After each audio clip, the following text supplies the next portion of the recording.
Welcome, everybody, to the Michigan Football Junkies podcast. I'm Jeremy Miller, and today we're going to talk a little bit about the Michigan-Hawaii preview. Yeah, I know it's not going to be that great of a game. Michigan is favored.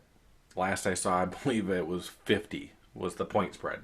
Yeah, 50, 5-0. Hawaii, unfortunately, is going through a major changeover. They changed coaches, and we're going to get into that in a few minutes. First, we're going to talk a little bit about some of the changes coming up into the Michigan team, as well as anything going on with this upcoming game.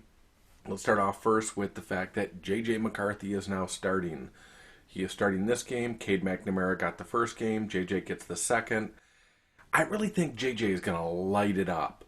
You're talking about a guy who has arm strength.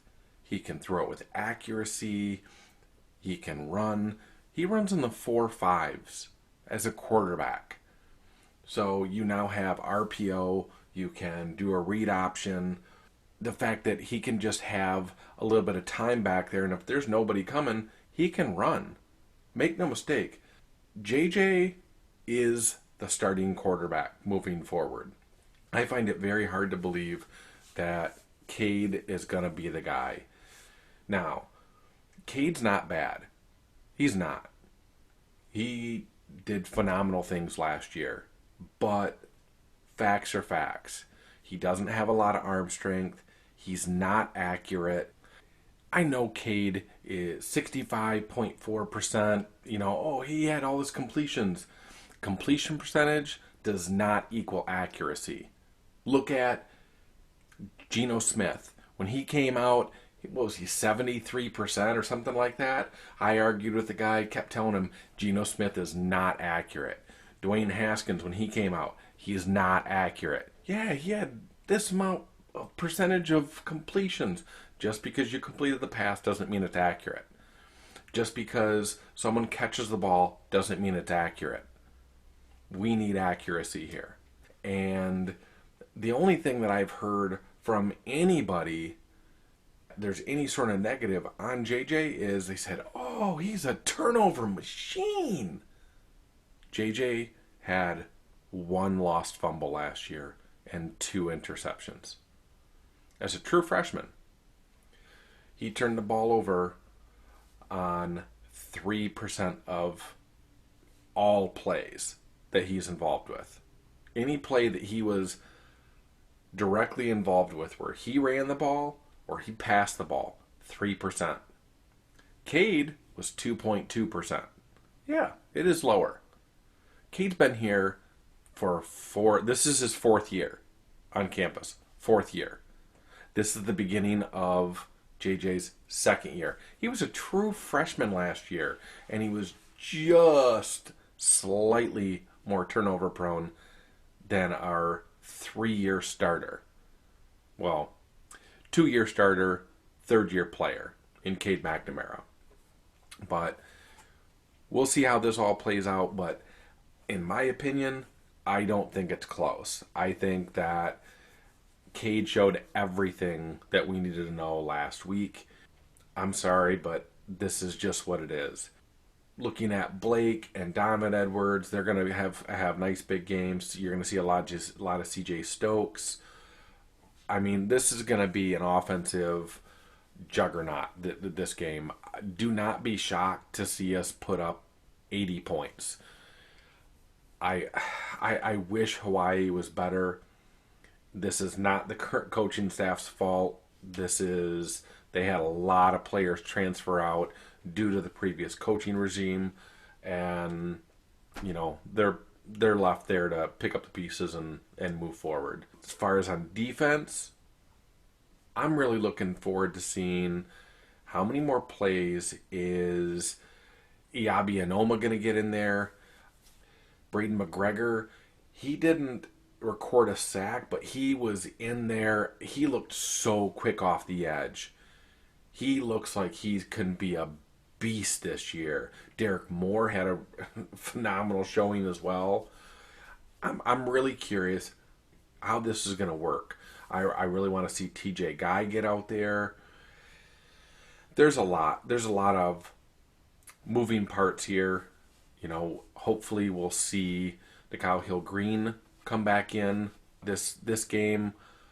That's still up in the air. We are getting back Ryan Hayes on the offensive line, so we should have Hayes, Keegan, Timmy, Zach Zinter, and Trente Jones on the offensive line. Look for Ronnie Bell to get out with a big game. He's from Hawaii, so I really think that you're going to see a lot of Roman Wilson on Saturday. But other than that, we didn't have we got to see a lot of different players this past Saturday. That was phenomenal. We've had too many years where we'd be up 2-3 scores in the fourth quarter and we're still playing our starters. We're up 3 scores. We have to play our young guys. We have to play those guys on the bench more often. These are the games that you get them in there. They're able to get in there, play against a different opponent, and then after that, you're looking at Sunday, Monday. They're going to start going through some film study, see what they did wrong, see what they did right, and they can kind of work off that. And that's how they become better players, and they're able to step right in. They're able to use these experiences to their advantage rather than not seeing the field until they're a freaking junior. Let's get these guys out there. If they're good enough, get them out there. If they're not, hey, they got to sit. It is what it is. But it shouldn't be the majority of your bench is not ready to play. It shouldn't be the majority of your bench that's sitting there week after week when you're up a lot of points. So the fact that we had 84 guys play this past Saturday against Colorado State, I love that. It's the best I've ever seen as far as getting those guys out there. Hopefully we get the exact same this week. Next up, we have, to do the preview, we have RJ Hollis. He's a former Hawaii player. He was here in the Big House in 2016 when Hawaii was here last time. And at the very end of this interview, he shares a few stories that are pretty good stories from his experience in the Big House. Okay, and we have RJ Hollis in, former Hawaii offensive lineman. And you now have a podcast, is that correct? Yeah, so I'm actually a part of a podcast called Bowls Football Final. It is hosted by Rob DeMello of KHON2 out here on the islands. It's a weekly coverage of the University of Hawaii football program week in and week out, keeping the fans up to date with what goes on. So it is not my podcast, but I do get on it weekly, and that's on Spotify and Apple Music or wherever you can download podcasts at. Nice.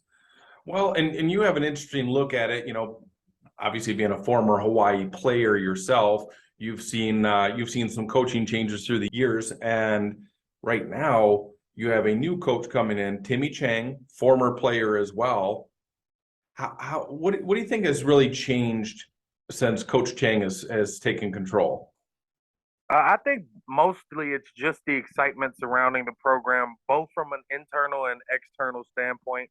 The season's gotten off to a rocky start, so that's kind of put a little bit of wind in front of the sail, so to speak, as far as the excitement goes. But just when you go to practice or when you talk to players or when you talk to, people that have been regularly involved with the program, especially people that have been close to the program the last few years, I think really just the excitement level of being around the program and being a part of the program and this brotherhood hashtag / moniker that Timmy Chang's got, I think a lot of the locker room has bought into it. So I think really just the excitement so far, just people bubbling up to be a part of this brotherhood thing, and more importantly, what that can mean for the future of the University of Hawaii football program. Now, Coach Chang has brought in Shoemaker, who, he put up some huge numbers with Eastern Washington.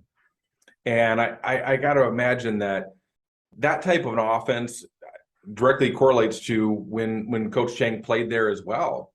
Yeah, that they had the run and shoot offense when Timmy Chang was playing there. I think Ian Shoemaker's offense is a little bit different. I think it's more closer to an air raid, but lots of passes, a mobile and agile quarterback that can get things done if he needs to, but more importantly, just filling up that stat column and getting a lot of points. I think that's the MO of Ian Shoemaker's offense. It's a little bit different, I do believe, setup wise than the run and shoot, especially when it comes to like pre-play reads or what you're reading when you come up to the line, what the quarterback sees, what the wide receiver sees, and such. But I think definitely a pass happy offense that puts up a lot of points is Ian Shoemaker's ultimate goal whenever he forms whatever form of offense he will once he gets a couple seasons under his belt, hopefully. Well, this year he has Braden Shaker as his starting quarterback. And I watched a little bit of the Vanderbilt game. I watched the entire Vanderbilt game.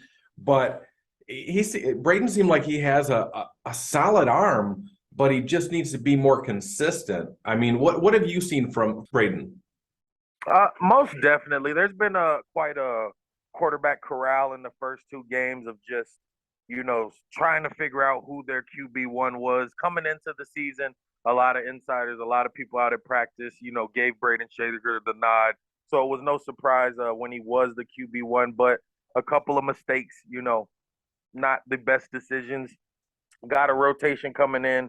And even against Western Kentucky, Braden Shaker was 22 of 33. He went over 200 yards passing, which are good, but he had 4 interceptions, including one on the screen and one that was kind of a just chuck it up and hope for the best interception. So when you have plays like that, it kind of, halts the offensive coordinator wanting to fully put trust into you as the QB1.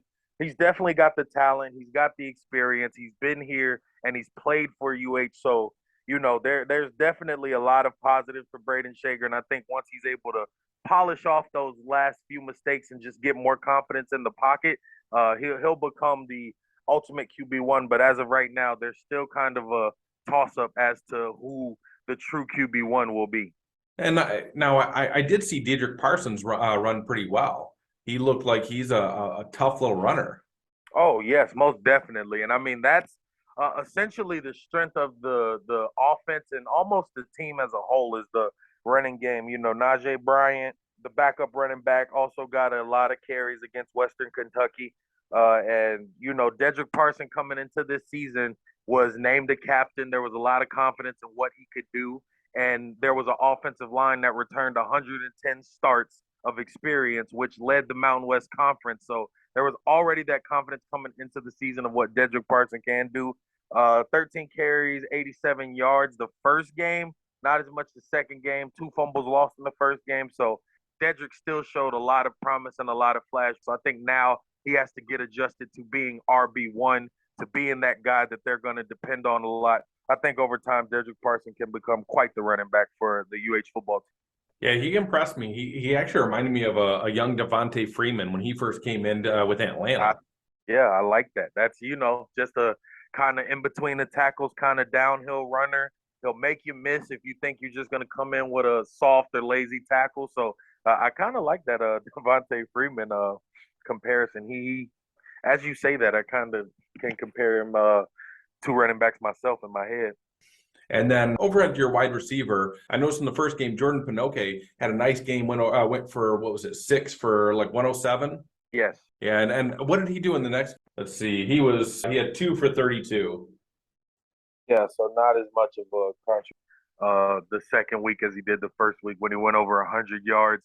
But he's definitely their leader, definitely their wide receiver number one, especially with an injury to Zion Bowens, another senior whom was going to get a lot of targets and a lot of catches this year. So having him out the first 2 games really hurt this offense. But Jonah Pinocche has definitely stepped up, especially in the first game. The second game, like I said, the quarterback corral kind of made it a little bit difficult for any of the receivers to get familiar with any of the quarterbacks. So I think that's what hindered it a little bit in the second game. But Jonah Pinocche is definitely one of those guys for this wide receiver group, if not the guy, just with that experience he has. He's one of the few returning wide receivers that put up numbers last year. So I think it's going to be a big year for him, especially going into the Mountain West Conference. Now, I watched a few plays made by Jordan Murray, and he seems to be a pretty athletic tight end. And really, I don't know. I noticed they really kind of threw it up to him in the first game a couple times towards the end zone. Is he kind of one of those go-to guys in the end zone? Oh yes, especially in the red zone. I mean, this is a pretty nice size tight end. 6'4", 235 pounds. He looks like Jimmy Butler, but built like LeBron James. And one time I was at a football practice and he was walking around by himself singing the theme song to Cops. Bad boys, what you gonna do when we come for you? So that kind of speaks to the mental that goes to the physique that this kid has, a transfer from Missouri State, so definitely one of those diamond in the rough type of guys. But I feel like he's going to be a true red zone target. Well, moving over to the defense, we have Jacob Yarrow. It looks like he employs us at a 4-2-5. Yeah, And he looks like he's a former linebacker from college. And he's kind of moved all over the defense, going from was it linebackers to safeties to defensive backs, and now he's coaching with outside linebackers as well as tackling the defensive coordinator position. yes. Lots of with Jacob Euro, he's had a lot of different defensive jobs.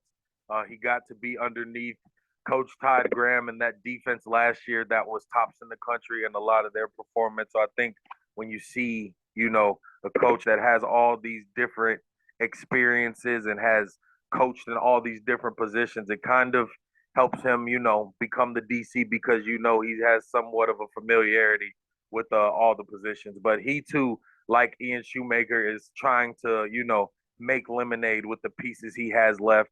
As they lost Jonah Laulu, as they lost Justice Tavai and Corey Bethley and Darius Muasau. And those last two I named combined for over 200 tackles, 11 TFLs, 11 sacks, and 10 passes broken up. Just those two last guys I named. So when you lose that kind of talent, it's a big ask of Jacob Euro to come in and, put together a defense that can be competitive. But with all of that experience, I'm pretty sure he's doing everything he can to get them back to that competitive level that they were last year. Nice. Now, the defensive line, the only position I think Jacob Yarrow has not coached on that team yet. Right. Is there anybody there that is going to be able? Who are the players that are going to get after the pass rush, the passer the most? Who are the guys that are going to put the most pressures on, get the most sacks this year? I have a feeling it's going to be Mateo Soli, junior transfer out of Arkansas, D end, 6'4", 240. Just kind of fits the bill, can pass rush, has been going against SEC linemen for most of his career, but also, Jonah Kahahavai Welch, Andrew Troy, Showtime Jones. There's a lot of defensive ends, that have been spoken highly of, and it's still kind of a waiting game as Hawaii has yet to get a sack from its defensive linemen, but they're still trying to figure out a way to schematically put them in positions to be successful. But I think if you're just talking about a guy that will more than likely get it on his own or make it happen on his own, that's probably going to be Mateo Sully. How have the linebackers been holding up as far as being able to stop the run, containing, trying to contain it within the tackles, or even having a running quarterback? Because as you know, with Michigan, we are going to be starting JJ McCarthy, who's definitely a lot better of a runner than Cade McNamara. How are the linebackers as far as containing a running quarterback and as well as stopping the run? I think they're pretty good. You got Panay Pavihi and Isaiah Tufunga, two very solid linebackers from a linebacking core, and they both contributed very heavily last year, as well as the year prior. They went and got Wyndon Ho'ohuli from Nebraska, the former number one recruit out of the state of Hawaii. Hasn't gotten too much of a chance to play. They got Malik Houseman, another transfer in at linebacker. I think at that linebacker group, you kind of just get a little sense that the depth is the biggest concern. As far as Panay Pavihi, Isaiah Tufunga go, those are two very solid linebackers. They play very mean, they play very smart, and if they're fresh, they can keep up with almost, any quarterback in the country. If the offense can't keep them off the field long enough, then you got to keep putting those guys in. I think then you start to run into trouble because then you have to start to rotate linebackers in, and that's kind of a defensive thing anyway. You really want to have a solid two deep because on the defensive side of the ball, you have a lot more of a rotation than the offensive side of the ball. So I feel like once the rotation comes in, you start to get some of the concerns, or once the first string starts to get tired, you get some of the concerns about keeping a mobile quarterback, at bay. But I think while they're fresh, while they have the health in them, the two linebackers that they have out there are really good. So it'll be a challenge for them to try and keep the quarterback at bay. Anytime you got a mobile quarterback that's a dual threat, truly, it's always harder to cover them just because you still have to stay true to the pass. You still have to stay true to the run, especially playing a team like Michigan, who is definitely going to rely on that run game, that very solid run game that they do have. So I think the difficulty becomes in just schematically putting the linebackers in position to be successful and keep the quarterback closed in and force him to pass. What type of defense does the defensive backs employ? Are they more man? Are they more zone? Or do they kind of mix it up? They assuredly mix it up. I think the defensive back group probably one of the most improved groups as far as the talent that they just went out and got. They got transfer JoJo Forrest from Oregon State. They got Verdell Edwards from Iowa State, and they got former Hawaii recruit, or from the state of Hawaii, Kailana Makana, out of USC. And I think that defensive back group has, a little bit of the confidence to stay in man and turn and try and have their, best two corners, which at this point they actually have three that are kind of all in that, corner number one type of classification, with Hugh Nelson, a former Georgia transfer, JoJo Forrest, whom I just mentioned, out of Oregon State, and Verdell Edwards, out of Iowa State. So they have the confidence to run man when they need to, but I think they'll also, employ zones. And, I think, like I said, Jacob Yarrow's still trying to put this lemonade together, see what guys he has that could be successful in certain positions, what blitzes work, what schemes work, and what he needs to go to. So I don't know if it'd be a solidified answer, but, for now I'd have to go with a mixed bag of being able to have corners that can stick man on man with guys, but if you need to, you'll bring the safety help over top or put them in the zone. You played there, was what, now 7 years ago? 6, yes. Six years ago. 2016. All right. You guys made the long trek up. That's a long flight, isn't it? Yes, it is very much so the longest flight. It actually was, I think that flight was one of our few chartered flights where once we landed in LA, they took us directly into Michigan, brought us directly in. I can't even think of what airport it was, but yeah, Probably that was Detroit.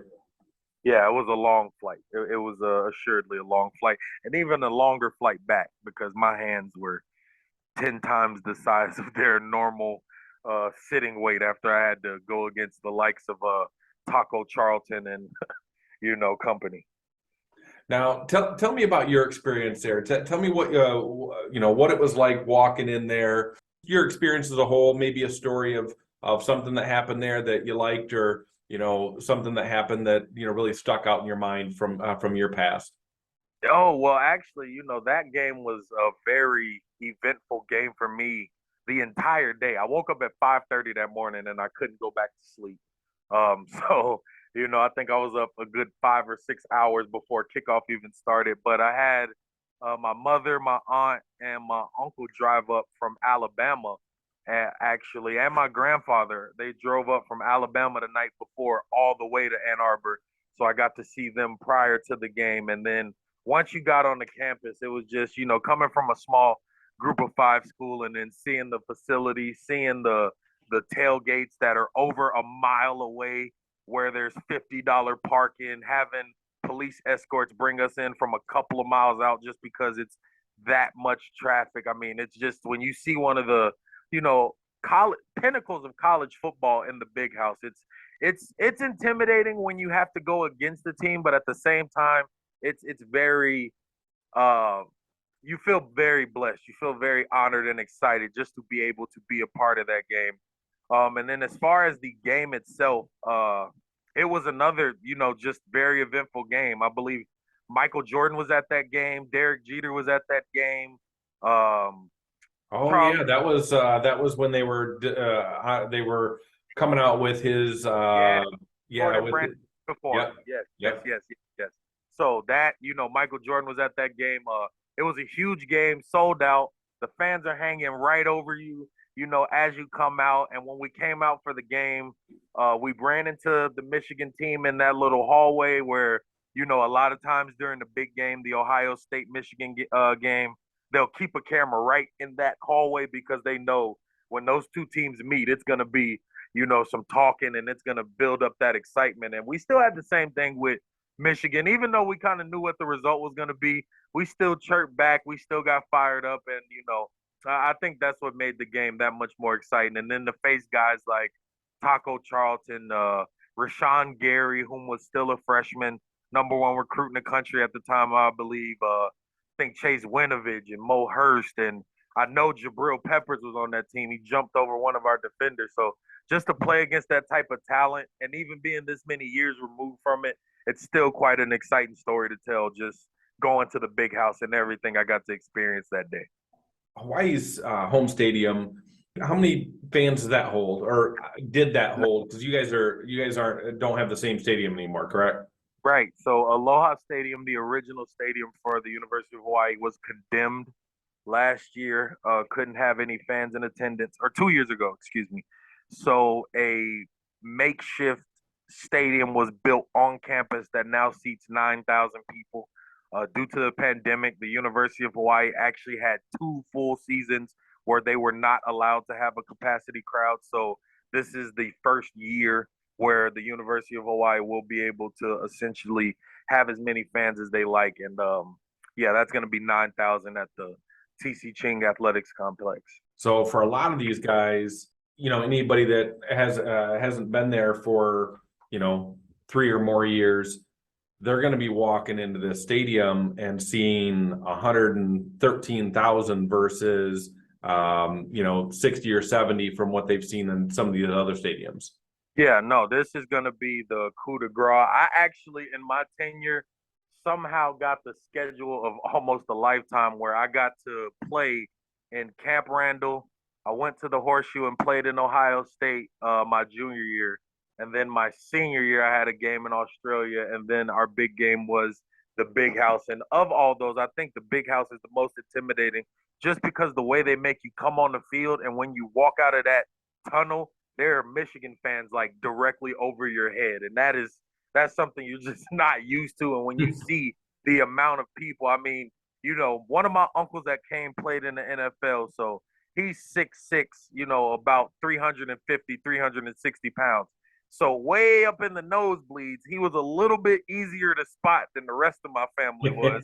But just seeing how tiny he looked at the seat he was in kind of put into perspective how many people are actually here right now. So, the big house is called the big house for a reason. And like I said, it's an intimidating feeling when you got to go out there and face, but at the same time, it is a marvelous experience. And, even after the game went as one-sided as it did, I still felt, I felt somewhat decent about myself because one, I didn't give up any sacks or TFLs that game, but two, just having that experience of playing in, like I said, one of the, pinnacles, one of the I mean, I don't know what's the word I'm looking for. If I'm thinking of like the eight natural wonders of the world, you talk about stadiums, Michigan's going to be one of those, along with Death Valley, the Horseshoe, so on and so forth. So seeing that 113,000 for these guys, I'm sure it's going to be quite a mixed bag of emotions where it's going to be intimidating knowing you have to face these guys, but you get the relief of knowing, hey, before it's all said and done, I played real college football in one of the biggest stadiums in the country. See, I love it. I love the guys being able to get this experience. I think it's just going to be amazing. Hopefully, they all play a great game. We would love to see Hawaii come out and be able to play us tough. Just so we see a good game. Obviously, we know it's probably going to be pretty one-sided. The line, I believe, is 46. Regardless, I hope the fans treat all the players really well, and I hope they have a great experience on their trip up there. Yeah, and they did. Honestly, it was like I said, that was one of the easier losses I had to deal with. The fans were good. I've had couple of times where I chatted it up with Jabril Peppers, and now I actually almost know it was Chase Winovich as a linebacker because he was talking to us when they were up by like 40, just asking us questions in the middle of the game, by the way. Once they got up by like 30 or 40, they turned into the nicest guys. So there's, plays we're about to get down and, make a run play. And they're just like, hey, what's the beaches like in Hawaii? And I'm like, they're pretty cool. It's sunny. You go out there, get your tan on. No big deal. Said hike, So yeah, it was a great experience. They weren't really a hostile crowd. I think that's more so because they knew what the results were going to be. I have a feeling they're nowhere near as nice to Ohio State players, but that's just me guessing. But I think it's going to be a great experience for the players themselves. Just like I said, to go to a place like the Big House and compete against one of the top teams in the country. At the end of the day, that's what it's all about. And to say you did it, I can speak from experience. It's just as exciting, years later than when you're actually there doing it. Yeah, I can't wait. I think it's gonna be a great game. I appreciate you coming on to do this preview with us. We greatly appreciate it. We'd rather have somebody who knows the team to be able to talk about them rather than me try and do a quick rummaging through some of their tape and try and guess at what they're doing. You see them every day and do a podcast about them every week. And I'm really hoping to see Coach Chang turn that around. I'm sure he'd like to put a fence around that whole island and keep all the high school players there and play for Hawaii. Yes. I never understood why you guys don't recruit better, knowing that'd be a phenomenal place to spend 4 years at.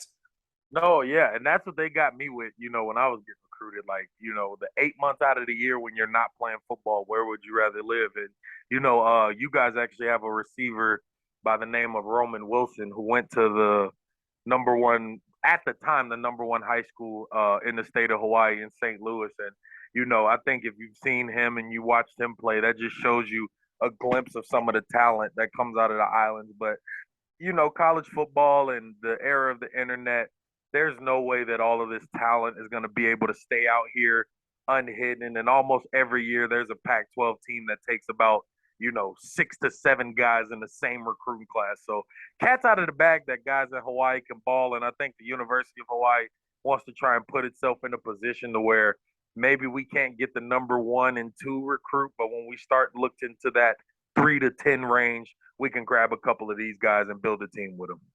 You just got to start getting some of these flights from Utah and from USC to get canceled so they can't make it out there to recruit them. There you go. Just start shutting down the air, like no airspace. Nobody can go anywhere. Yeah, it's COVID. COVID's really bad here. No, you don't want to come. Right. Oh, just kidding. I appreciate you coming on. Thank you so much. Yeah. Well, thank you so much for having me on. I appreciate it. I love talking about the team. And, if Hawaii and Michigan do happen to face off again, maybe we can meet up and do this thing again. Absolutely. And also tell us where we can find you. What's the name of the podcast you're also on? And, if they want to follow you personally, like on Twitter, Instagram, anything like that. Yep. So my Instagram and Twitter are both RJ Hollis, but it's spelled AREJAY Hollis, HOLLIS. You can find me on Instagram or Twitter, and then you can tune in to Bo's Football Final, which drops every Monday, and you'll find that anywhere you could download podcasts. Fantastic. Thank you so much. You have a fantastic day. All right. You too, sir. I appreciate you.